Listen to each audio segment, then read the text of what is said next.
Fraud means and includes any of the following acts committed by a party to a contract or with his connivance or by his agent with intent to deceive another party thereto or his agent or to induce him to enter into the contract. First, the suggestion as a fact of that which is not true by one who does not believe it to be true. Second, the active concealment of a fact by one having knowledge or belief of the fact. Third, a promise made without any intention of performing it. Fourth, any other act fitted to deceive. Fifth, any such act or omission as the law specially declares to be fraudulent. Explanation. Mere silence as to facts likely to affect the willingness of a person to enter into a contract is not fraud, unless the circumstances of the case are such that, regard being had to them, it is the duty of the person keeping silence to speak, or unless his silence is in itself equivalent to speech. Illustrations. First, A sells by auction to B a horse which A knows to be unsound.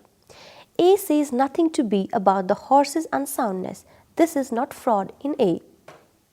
Second, B is A's daughter and has just come of age. Here the relation between the parties would make it A's duty to tell B if the horse is unsound. Third, B says to A, if you do not deny it, I shall assume that the horse is sound.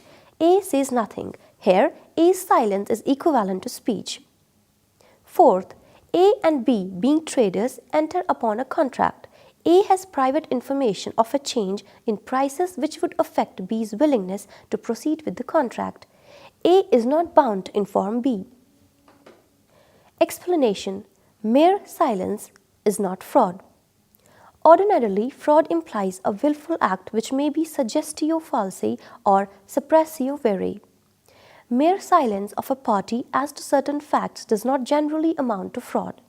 The explanation to the section lays down the rule that mere silence as to facts likely to affect the willingness of a party to enter into a contract is not fraud, unless the circumstances of the case are such that it may be the duty of the person keeping silence to speak, or his silence is in itself equivalent to speech. In Keats versus Lord Cadogan, 1851, A let his house to B, which he knew was in ruinous condition. He also knew that the house is going to be occupied by B immediately.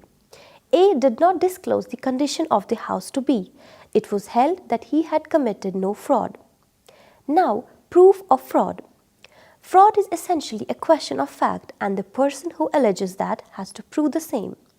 If the plaintiff seeks the annulment of the decree on the ground of fraud or misrepresentation, he has to specifically plead the same and mention the circumstances which can lead to the conclusion of the existence of fraud or misrepresentation.